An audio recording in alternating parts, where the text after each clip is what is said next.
नाज़रीन आदाब, आप देख रहे हैं न्यूज़ 18 जम्मू कश्मीर और मैं हूं आपका मेज़बान याहिया सुल्तान। दरबार मुख की मुंतकिली यानी कि अब दरबार जम्मू के बाद श्रीनगर में सजा और आज वज़ीर आला उमर अब्दुल्ला ने बाज़ाब्ता तौर पर कामकाज की शुरुआत की। तो हमारे साथ हैं अपोजिशन के एमएलए यानी कि पीडीपी के एमएलए मीर मोहम्मद फयाज इस वक्त मौजूद हैं, उनसे बात करेंगे। फयाज साहब, कैसे ले रहे हैं आप? दरबार मुख की मुंतकिली हो चुकी है, अब बाज़ाब्ता तौर पर श्रीनगर में सजा दरबार, क्या उम्मीदें हैं?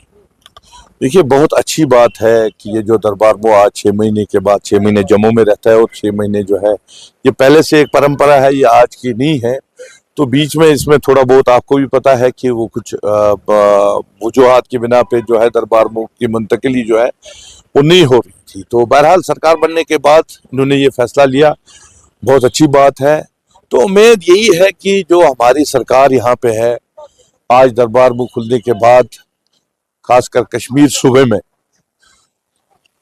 जो हमारे ऑनरेबल चीफ मिनिस्टर है, हमारे मंत्री साहब है, वो सब निकलेंगे, सिर्फ सेक्रेटरीट तक ही महदूद नहीं रहेगा, वो हर एक डिस्ट्रिक्ट में जाके वहाँ लोगों की जो मुश्किलात है, लोगों की जो परेशानियां है वो सुनेंगे। तो यही उम्मीद है दरबार मुख खुलने से जो है उस सूबे में फायदा होता है। चाहे जम्मू में, जब जम्मू में हमने देखा, जम्मू में भी बड़ा अच्छा इसका असर इस साल रहा। तो उम्मीद है कि यहाँ कश्मीर को भी ध्यान दिया जाएगा, इनके लोगों के मुश्किलात सुने जाएंगे। तो साथ साथ में जो ज्यादतियां हमारे साथ, खासकर कश्मीर सूबे के साथ, अभी जो हमने देखा कि PMGSY जो हमारे यूनियन मिनिस्टर जब यहाँ पे आए थे, उन्होंने, अगर हम दोनों जो पहले 3,000 करोड़ का या आज जो मिलाकर अगर हम देखें 8,000 करोड़ का जो हमें पैकेज मिला J&K को, उसमें जो ज्यादती हमारे कश्मीर सूबे के साथ हुई, 86% जो पैसा है वो जम्मू सूबे को मिला है और ओनली 13% जो है वो कश्मीर सूबे को मिला है। तो उम्मीद है कि ये दरबार मुख खुलने के बाद इन चीजों को देखा जाएगा और कश्मीर सूबे के साथ जो ज्यादतियां हो रही है, इससे पहले भी जो हुई, तो वो ये दरबार मुख खुलने के बाद हमारे जो ऑनरेबल चीफ मिनिस्टर साहब है और जो सरकार है वो ये देखेगी कि अब ये ज्यादतियां नहीं होनी चाहिए। तो लगातार नेशनल कॉन्फ्रेंस इल्जाम आयद कर रहे हैं कि पीडीपी लोगों को गुमराह कर रहे हैं, या उर्दू लैंग्वेज को लेकर या दीगर मामलात को लेकर, उस पे फयाज अहमद मीर क्या कहेंगे? एक बार देखिए, अगर ये गलत बात है कि पैकेज 8,000 करोड़ का मिला और हम ये कह रहे हैं कि हमें 1,000 करोड़ ही क्यों मिला, मुझे लगता है कि ये गुमराह होने की कोई बात है नहीं। या उर्दू लैंग्वेज में बाज़ाब्ता इल्तिजा मुफ्ती साहिबा ने एक प्रेस कॉन्फ्रेंस दी और उन्होंने वो डॉक्यूमेंट दिखाए जो ऑर्डर्स निकले हैं। तो मुझे लगता है कि हमें जो है अपोजिशन का रोल मिला है और अगर कहीं पे गलतियां होती है और हमारा ये दायित्व बनता है कि हम उस मसले पे सरकार को खबरदार करें कि ये चीजें हो रही है। तो उनको क्या दिक्कत हो रही है कि वो इसको गुमराह में ले रहे हैं कि हम सरकार को गुमराह करें। हमारा मकसद ये है कि अगर जम्मू सूबे को 7,000 करोड़ मिला, कश्मीर सूबे को 1,000 करोड़ मिला, मुझे लगता है आवाज उठाने का तो हमें मैंडेट मिला है, चाहे हम 3 है या 4 है, इतना तो हमारा दायित्व बनता है। चाहे उर्दू में अगर इन्होंने कोई ऑर्डर निकाला है वो गलत है, उसका बाज़ाब्ता प्रेस कॉन्फ्रेंस दी।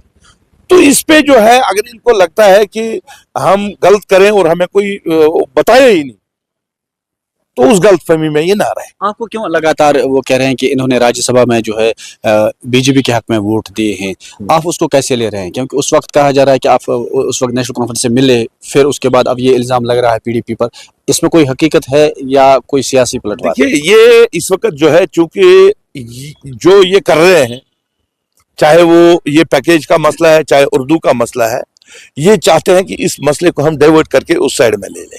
देखिए, जहां तक सवाल है, हमारी पार्टी प्रेसिडेंट ने वोट डालने से एक दिन पहले बाज़ाब्ता एक प्रेस कॉन्फ्रेंस दी और हमें ये खदशा उस टाइम भी था, इसलिए वो प्रेस कॉन्फ्रेंस दी कि ये लोग बाद में हमें इल्जाम लगाएंगे। आज एक किसी बंदे ने RTI किया, ये तो इनको तब भी पता था, जब हम वोट डालने के लिए गए तब भी इनके सामने वोट डाला, तब भी इनको पता था कि वहां पे एजेंट इनका नहीं है। हम तो इनके पास ही गए और बाज़ाब्ता प्रेस कॉन्फ्रेंस में हमारी पार्टी प्रेसिडेंट ने ये कहा कि हम इनको वोट देंगे, लगे हम तीसरे नंबर को देंगे, ताकि ये कल ये ना कहे कि वहां पे इनको अपने लोग उनके साथ मिले हुए हैं,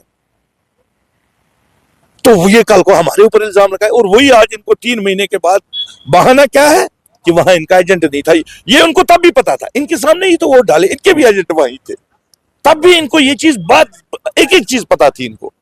उस दिन इन्होंने ये क्यों नहीं कहा? उस दिन डॉक्टर फारूक साहब ने शुक्रिया किया।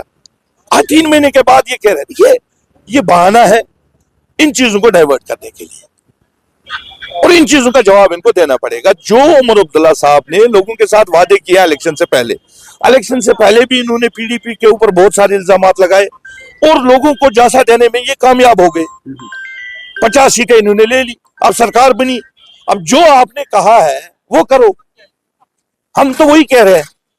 अब इनको सिर्फ पीडीपी नजर इसलिए आ रही है, इनको लग रहा है कि इलेक्शन से पहले हमने पीडीपी को बहुत सारे झूठे इल्जाम लगाकर लोगों को झांसे में फंसाया। अब यहां झांसे में फंसने वाला कोई नहीं है, इनको जवाब देना पड़ेगा। 12 सिलेंडर कहां गए? 1 लाख नौकरियां कहां गई? ये टेलीविजर्स का मसला जो इन्होंने वादा किया था वो कहां गया?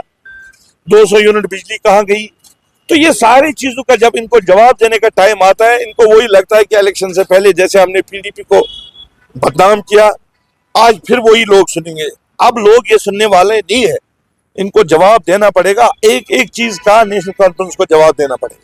तो ये थे मीर मोहम्मद फैज, जिन्होंने कहा कि नेशनल कॉन्फ्रेंस अटेंशन डाइवर्ट करे, क्योंकि जो वादे उन्होंने लोगों से किए हैं वो वफा नहीं हो रहे, इसलिए वो पीडीपी पर इल्जाम तलाशी कर रहे हैं। नेटवर्क 18 के लिए याह्या सुल्तान।